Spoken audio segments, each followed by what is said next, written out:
निर्वाचन कमिशन को flying squad द्वारा जड़े व्यक्ति अटक जयपुर विमान बंदर में 9 लाख टंका धरी जाउथिबा बेले टंका जबत करिछि निर्वाचन कमिशन को स्वतंत्र फ्लाइंग स्क्वाड।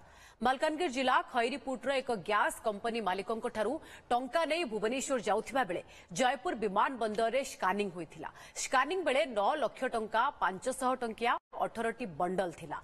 तुरंत विमान बंदर कर्तृपक्ष आयकर विभाग को जणाइबा परे स्वतंत्र फ्लाइंग स्क्वाड विमान बंदर में पहुंची खानतलासी करबा सह पचरा उचरा करथिले। हेले व्यक्ति जनक संतोषजनक उत्तर देई पारि नथिले। फଳରେ जबत टंका को जयपुर ट्रेजरी रे रखा जायछि। अटक व्यक्ति को आसंता सप्ताह मध्य सठिक सूचना देबा परे जिला प्रशासन रो स्वतंत्र टीम पदक्षेप नेबे।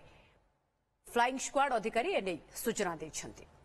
बैगेज स्क्रीनिंग एयरपोर्ट रे जोटा चलथिला जयपुर एयरपोर्ट रे सेठी इनकम टैक्स वाला सेटा चेक करथुले जेहेतु 9 लाख टंका धरा पड़ता और से आम फ्लाइंग स्क्वाड को इनफॉर्म होता तो इमिडिएटली फ्लाइंग स्क्वाड 1 और 2 जोटा पाखे आम जाए पहुंचलु और जो सीजर प्रक्रिया अच्छी से पैसा सीज है जेहेतु से संतोषजनक उत्तर आमको दे पारे जे से पैसा कौ पर्पज आसाला कि पॉलिटिकली तार कौन लिंक अच्छी ना ना से पैसा को सीज करागला और डिस्ट्रिक्ट जो आमर डीसीएमसी कमिटी अच्छी रेफर करा जायछि।